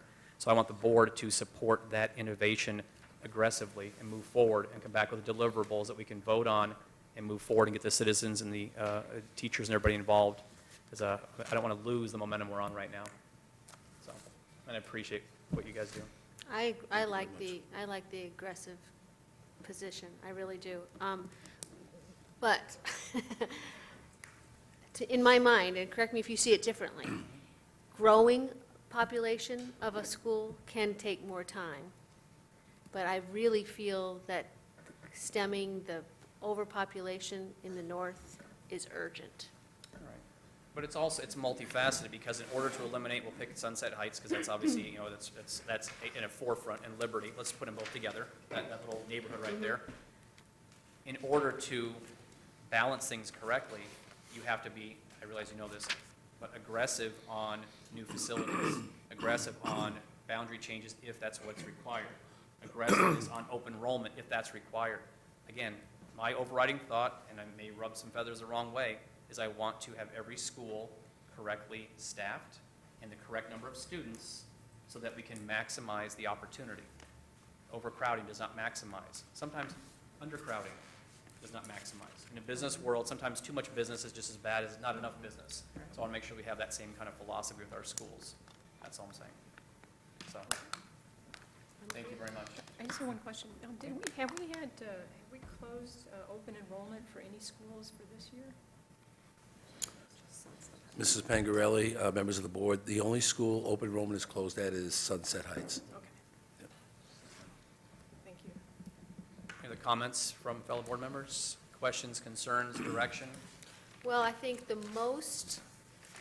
more warning we can give to those communities that are going to be affected, the better. And even if right now the message is just just know we're talking about it. I think that's important.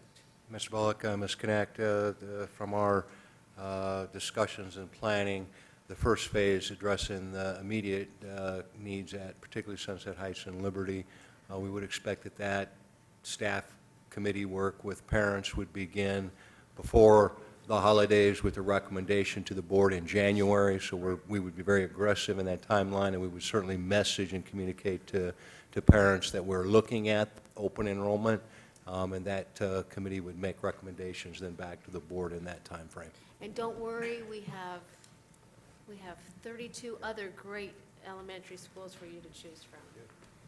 So if we were to decide to close open enrollment at Liberty, that would be following. Ms. Bullock, Ms. Stone, the notion that we're discussing right now is it is closed open enrollment now. Now, we'll have to verify the sibling open enrollment piece, but currently the open enrollment is closed. What is going to be deliberated is, do we ask those that are currently on an open enrollment there now to select a different school next year? And there's also a caveat to that, as you all know, that impacts staff because of our open enrollment policy for staff members. And so that, I think, is a wise recommendation that Mrs. Foy has made. Let's get all the folks together and let's talk about what makes the most sense given where we're headed, knowing that if we had a magic wand and we could, build a mirror school tomorrow, we would, but we don't have that luxury right now. So does that answer your question? Thank you. Thank you for that clarification.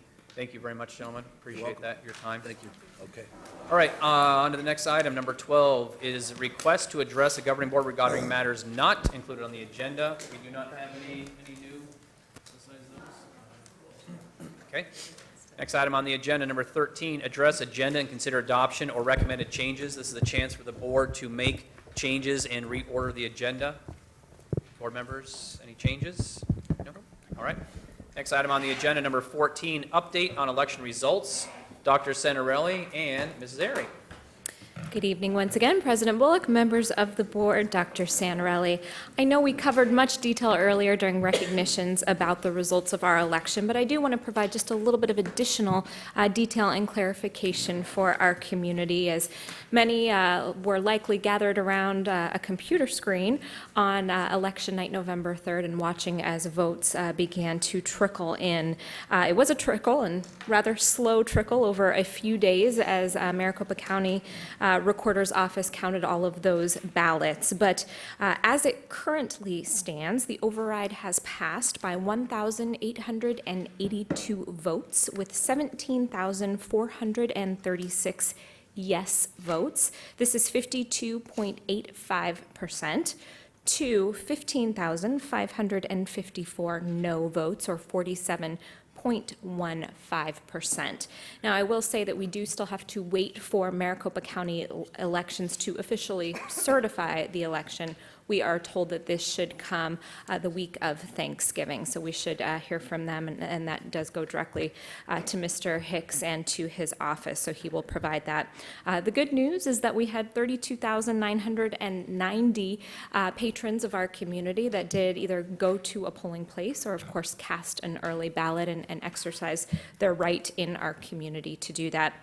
Refresher for our community on what that is going to fund: 10% is a continuation of the override that we had in place. So that is going to continue to fund arts education, PE, physical education, school nurses, extracurricular activities and athletics, our gifted program, reading programs, assistant principals, maintaining class sizes, and instructional coaches. The additional 3% that was approved as part of the 13% total is to attract and retain qualified teachers and staff, and also to fund all-day kindergarten, of course, for our youngest learners. We do expect that all-day kindergarten will take effect for the 2016-2017 school year. We are, of course, already getting a lot of phone calls from anxious parents in our community wondering when that takes effect and wondering how they can enroll their kindergartners.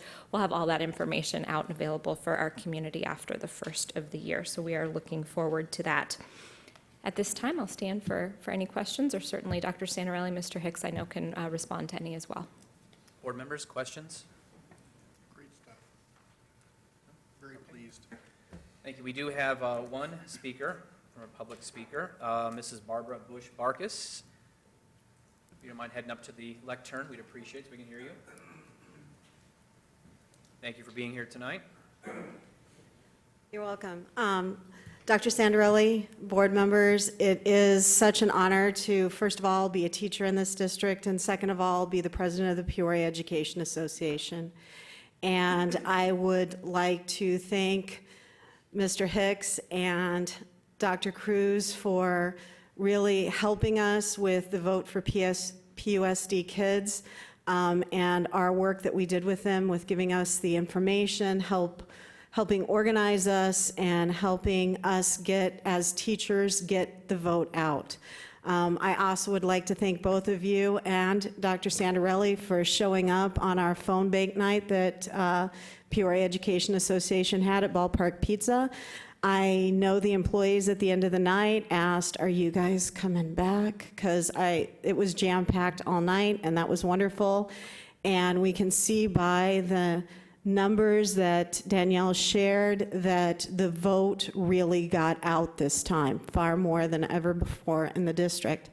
I want to thank, and he left, but the Kistners, because they were instrumental in what they did, and James particularly in those meetings, making sure we were on task and working together. And then a shout out to Peoria Education Association member, Peoria High School math teacher and GCC math teacher, Curtis Allward, who really stepped it up and was able to fill in for me so I didn't have to attend all the meetings, organized teachers and other employees to be at all of the district football games, and took a personal day off to be at the polls. So thank you, Curtis, and thanks to all of you.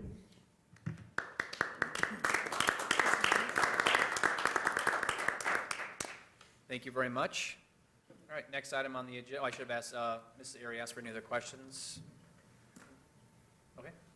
Next item on the agenda, number 15, discussion of budget process and timelines, including settlement of the inflationary lawsuit, and we welcome Mr. Hicks.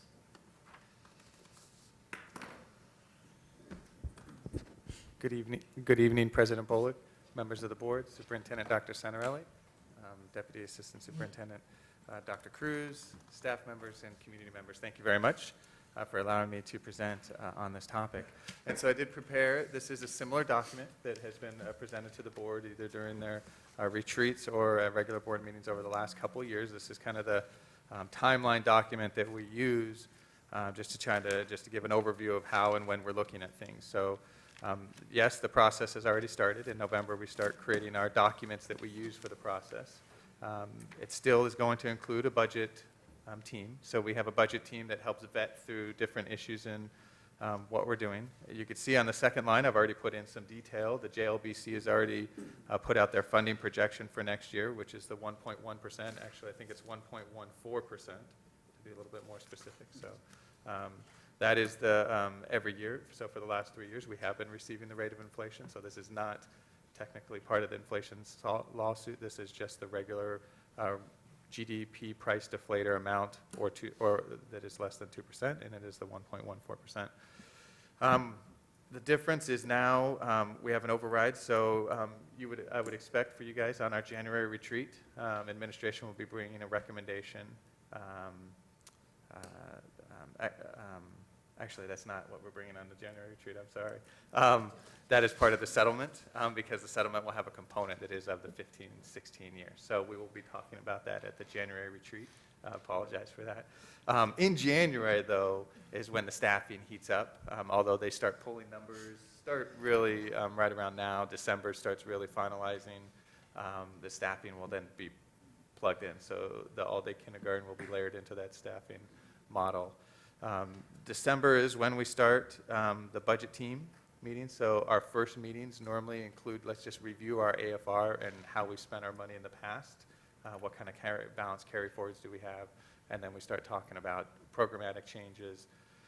Normally, that means, is there anything major changing that could have an increase or decrease in our projected budget for going forward next year? We use a baseline budgeting method, looking at the delta from one year to the next. The 1.1% is the increase in revenue, so we'll have that that we know about. We'll also have in January, Governor is required to propose their budget. So Governor Ducey will be proposing a budget in January too, so that could identify additional changes, those that are positive and negative. In around January, February, we also get our insurance. We start learning about what our insurance renewal rates are. We start learning about utility rate increases, and then obviously the programmatic that I talked about. That all goes through the budgeting process. What it does is our priorities the last few years have been nothing. Compensation has been number one. And so we'll be talking about that at the retreat. Unless we hear different from the board, that'll be the priority, so that as this process comes out, the amount that's left is that will then go to each of those budget committees, the employee compensation committees. So you have an admin committee, a certified committee, and a classified committee that will then make recommendations from those members of those groups. Will be making recommendations for all those members on how to divvy up those amounts for employee compensation. One of the differences, so I did mention 15-16, so we will be revising our budget in May. It is required by May 15th, and so 2 days later, you'll have an election that would, if successful, require us to revise the budget again, so you'll see another budget. So that is, part of it is talking about how we would spend those dollars. Then also, we will, through the budget team, we'll be identifying and having to have an A and a B budget as well, because we can't wait until just June to figure out, or the end of May to figure out, and then what are we going to do? The budget team will have to come up with an A and a B budget scenario if it passes. If it doesn't pass, and they'll have to make those recommendations as well. So we'll have, normally I talk about 2 trains going down the track, a legislative track. What are they going to change? What are they going to give us? Any additional? And then what we're doing, we're going to have multiple tracks, so there's going to be all multiple trains all going. They will all have to come together at some point in June. And so that'll be, look for, probably, I think last year it was at least every other board meeting would be, or every board meeting, just a general budget update. Sometimes they're quick, which is we've heard nothing, or we'll give updates on negotiations or legislative. Some might say you just had an inflation lawsuit settlement, so why would you expect anything? There are still lots of things to be talked about. The inflation lawsuit was only the first step. That was not an end-all. That was to identify one issue, which is inflation funding that should have been funded during a period of time on the base support level. There are still lots of other funding issues that I would suspect a couple of them definitely will be addressed, and that will have some impact on our district. Some that we'll have to be planning for a little bit different next year is we will have the JTED satellite cuts and also the current year funding implementation. So we'll have to try to figure out an assessment or estimate on how that's going to impact our district next year, and could create another alternative budget or issues that we'll have to deal with through our budget planning process.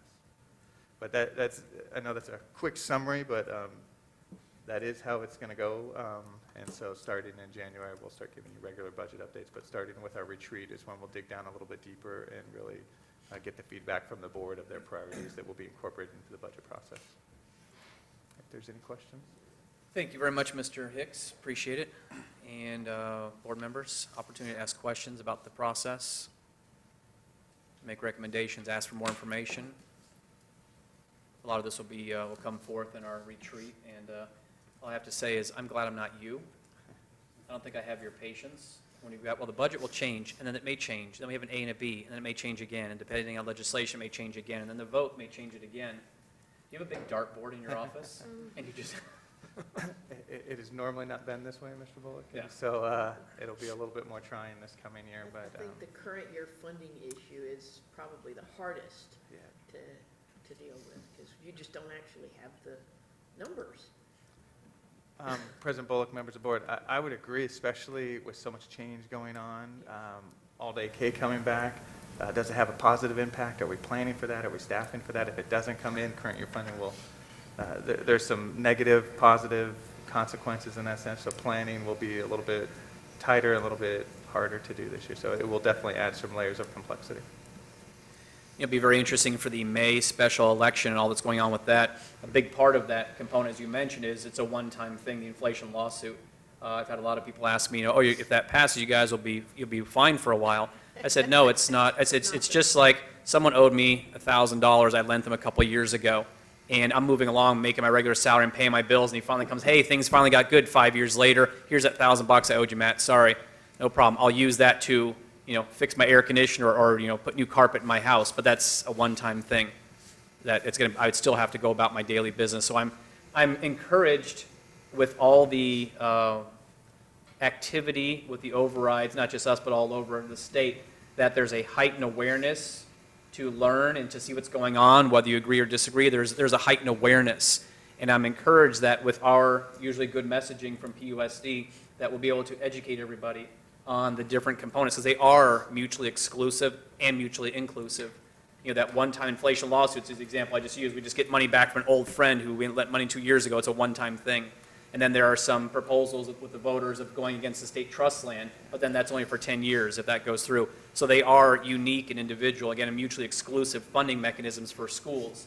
And I'm really hoping that our messaging is received from an education point of view. People go, oh, okay, now I get it. Now I see how convoluted school funding is and financing is. Let me make my decision based on that. So I'm hopefully optimistic.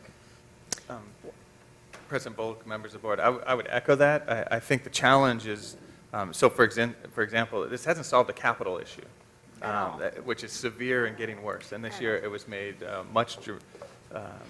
impact is greater than, and I know I share examples every board meeting when I have a chance to talk about it, is the increasing number of principals asking for more capital because we cut them so deeply. I haven't heard a solution on that, and there could be a lawsuit happening soon on that. That's no surprise, Mr. Hogan's intent there. We also have 301 renewal coming up. There are multiple things all coming up. If this is the one and only thing, is this inflation, and this is our one, it's shame on all of us, because there is heightened awareness and understanding, and we should all be continuing to let everybody know of the seriousness, the depth of the cuts, and how this only restores and fixes a small piece of all that's happened. Thank you. Right, and just to add on to that, it is a permanent resetting of the base. Not 100% that was owed to us. We settled for less that was owed to us. And so that's important to remember. And I lost my train of thought because I was thinking of three things at once. Oh, if you factor in for inflation, the $3,600 reset is less than what we had as a base in 2008, which was $4,200. So this isn't new money, and this doesn't get us back to where we were. And to use your analogy of those years and months that you did without, our students did without.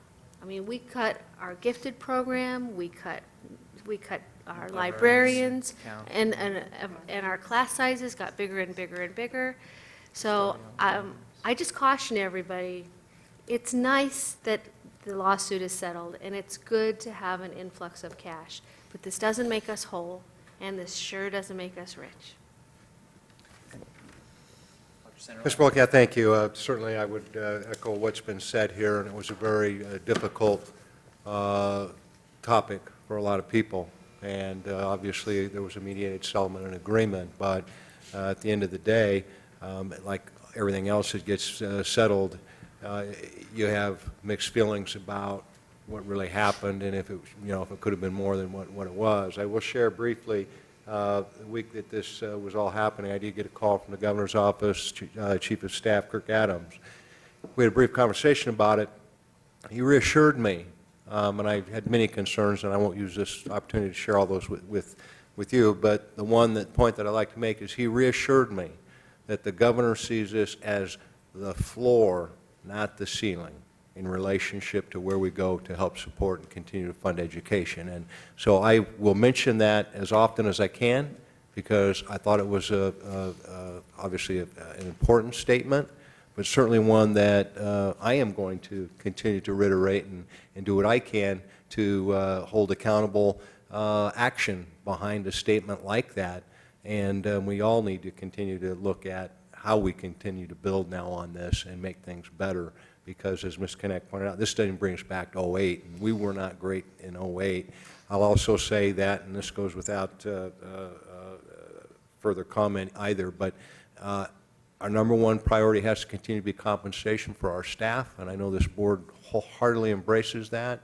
And even though it sounds like a lot of money, when you get right down to it, you know, the percentages of increases are still going to be way smaller than what, even if, and we will maximize whatever dollars we have to go to compensation, but even when you break it all out, it sounds like a lot of money, but when you spread it out, the percentages still aren't where they need to be. So we'll continue our efforts to advocate for our kids and our staff. We'll still be 49th. All right, thank you very much. Any other questions? All right, we do have a speaker who sounds strangely familiar, Mrs. Barbara Bush-Barkus. Welcome back.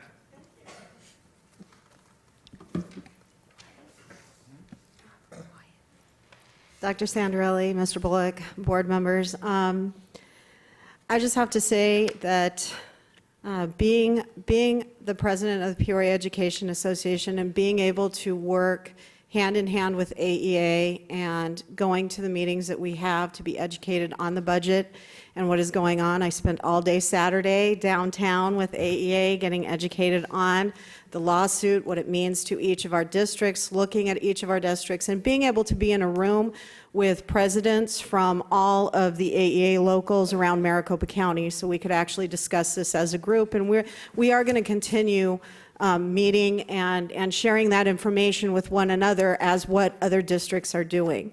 I have to give a big thank you to Ken Hicks and ASBO, who the Arizona School Business Officials Association, to Kathy Connect and the Arizona School Boards Association and AEA, the Arizona Education Association, which are PEA members who are watching. Our dues that we pay, I have to recognize that. Our dues that we paid for the attorneys that won the lawsuit and made the settlement. Without our ASBO members, our ASBA members, and in Peoria, our Peoria Education Association members, those lawsuits don't happen. And it is through teacher membership in those organizations, business membership, school board membership, that we are able to file those lawsuits, win those lawsuits, and bring money back to school districts where it belongs. So a big thank you to those dues-paying members from the Peoria Education Association that helped funded that lawsuit and brought that money back, if it passes, May 17th. One of the other things I want to bring up is we are working on contract language, contingency contract language that I can share with you that AEA's attorneys are putting together so that, I'm sure, because our three groups work very well together, I'm sure they're working together on this so that we can get that contingency language out for everyone. The last thing I'd like to say, and maybe ask for the board members to consider, as we have the recruit, retain, and develop task force working on issues that are non-compensatory to teachers, addressing those issues why teachers leave the teaching profession or our district, one of the biggest things that we've heard is respect. And one of the things that we see when I get together with all of the other presidents from the Maricopa County school groups here is that they have H policies or they have H policy language from ASBA in their district policies. And I would like to ask the board, as we move forward, as you have seen how we can work together to win a lawsuit to bring money back to our district, if we can look at those H policies and consider adding those H policies or H policy language to our district policies, which would go a long way for teachers to feel respected with that seat at the table. Thank you. Thank you very much. What is H policy? I'm sorry? What is H policy? What's an H policy? Meet and confer. So that would be, we would sit together and talk about things like working conditions, pay, benefits, and things like that in a more formal setting than by committee. That's ASBA. That's H ASBA policies. policies, and all of our peer districts have those or have that policy language within their district policies. Gotcha. ASBA. I'll bring it back. Ms. President-elect. I'll bring it back. All right, next item on the agenda is speaking of ASBA, a nice tee up there. ASBA proposed bylaw changes. We tabled this last time. Ms. Connect, Ms. Pangarelli weren't here, so we wanted to have everybody aboard so they could make any changes, questions, comments that they wanted to make at this time. And we welcome Dr. Santarelli for this segment. Well, thank you, Mr. Bullock. You have the information, you've seen it in relationship to those changes, and so I think I'll turn it back to you for any questions, and you've got a lot of expertise here that can kind of help guide the discussion, so I'm going to turn it back to you. I've heard this explanation 13 times. You know, I'm glad you say that. Could you provide us a 60-second explanation? What's that? Oh, and a 14th. Could you give us a 60-second overview of what it really means, the bottom line? Okay, Thank you. so there are two. And as you know, each member district, and every district in the state is a member, well, because we're doing it electronically this time for the first time, we'll decide, and we will submit one vote for ourselves as a collective group. So the first one has to do with anyone who decides to run from the floor for an ASBA officer position. And the officer positions are secretary, treasurer, president-elect. Vice President. President-elect. Oh, Right. Traditionally, it's been our practice that if anybody wants to run from the floor, that they notify ASBA at least a week in advance so that there's no last-minute surprises and that the organization is prepared for that. It's been the practice. This is just formalizing that into bylaws. Okay? The second one is a little more complex. The Arizona School Boards Association Board of Directors has, I think, 24 members. And two of those members are the president of the Black Caucus and the president of the Hispanic Native American Indian Caucus. Now, the Hispanic Native American Indian Caucus is obviously two groups of ethnicity, right? And their presidency rotates from year to year. One year it's a Latino, and the next year it's a Native American. The bylaw proposal is that instead of rotating that board seat from year to year, that the current president and the past president will each have a seat on the board of directors. And the thinking behind that is that both ethnic groups are then represented on the board of directors at the same time. It does mean that there will be an additional board member added to the board of directors. So. Thank you very much.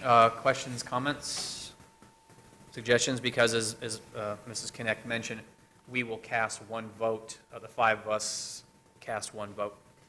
One for each bylaw change. Thank you, one for each bylaw change, but as a group, we don't have 5 votes, we have one vote for that. So, any questions or comments? Okay, thank you for that explanation, appreciate that. That boiled it down. Okay, this is an action item, so in order to move it to a vote, we need a motion and a second to approve this, and we're basically approving the voting direction recommended by the Arizona School Boards Association on those two different events, or those two different bylaw changes. You want to take them separately? Unless anyone would like to take them separately, I'm fine leaving them as a voting unit. Yeah. Okay, let's do it as is. So we'll need a motion and a second to move forward as stated.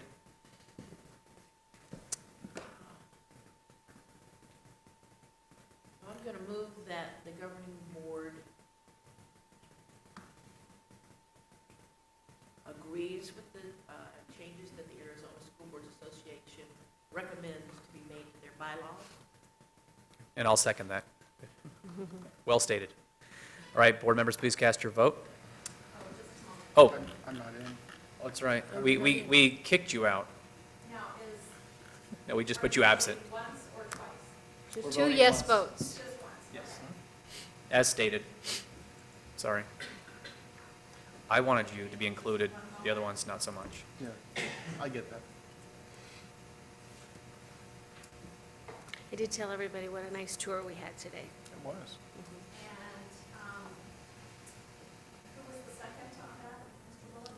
Myself, yes, thank you.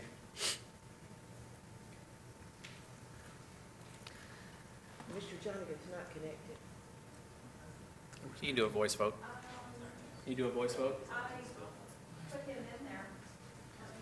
You got nothing? He says he's not connected to the network. Oh, you're not even logged in? You didn't sign in? It wouldn't let you sign in? wasn't. There's no network connection. Oh. Wireless. Wait, it's wireless. So Mr. Bullock will give Mrs. McCarty direction to submit our votes. Yeah, let's do that. Can we do a voice vote? Or can we all vote and then have Mr. Jonigan do a voice vote? That's fine. Okay, let's do that. Go ahead and cast your vote, members. Mr. Jonigan? Yes. Okay, one yes vote for Mr. Jonigan plus our electronic votes. Equals, Let me go ahead, for some reason, it kicked out the motion in a second, so we'll put it back in. this is a conspiracy brought on by you, sir, isn't it? For kicking me out.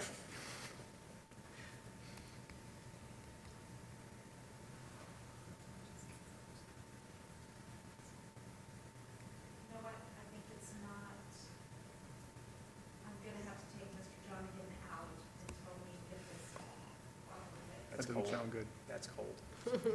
Hurts. Take you out. There we go, passed 4-0. Unfortunately, Mr. Jonigan was absent tonight. But you did voice your vote of support, so that goes duly noted. All right, next item on the agenda, number 17, report discussion on local, state, and federal legislative issues and activities. Dr. Senarelli, already quite a bit to discuss tonight. Mr. Bullock, I don't think I have anything to add. There's been an awful lot going on. You're all very much aware of it. So at this point, I don't have anything to add to this rich discussion. Fabulous, because my hard drive is full on the legislative issues. Thank you. We went over it. Next item, requests for agenda items for future board meetings. Board members, anybody want to suggest something for a future agenda item? Report, anything of the such? At this time, Mr. Jonigan, would you like to say anything because you don't have a laptop? I said not this time. You can. All right, excellent. Next item is a consideration of approval of the consent agenda. Board members, do you want to pull any items from the consent agenda?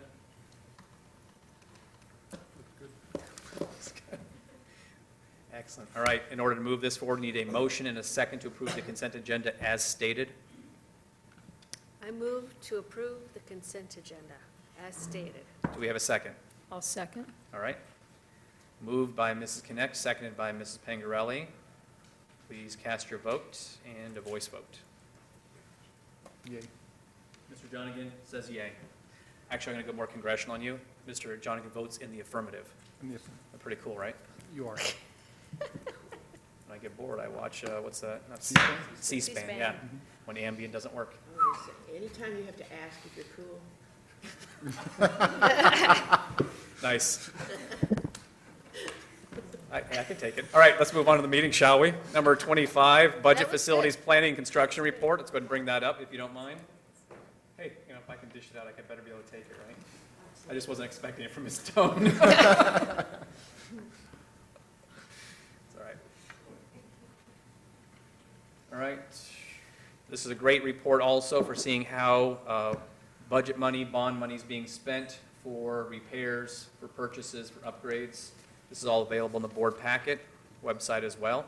Next item on the agenda is 20. That's so transparent of us, Mr. Bullock. Have click, will learn. Number 26, report on upcoming meetings and events. Can you zoom that up just a little bit? Thank you. Yeah. It's almost 3D. All right. Thank you very much. Next item on the agenda, number 27 is a draft agenda for our next board meeting, which will be December 3rd. We do not have another meeting this month due to the Thanksgiving holiday. So be thankful that we don't that you, for those who are here, because they're compelled to be here. Administration, we love you for being here.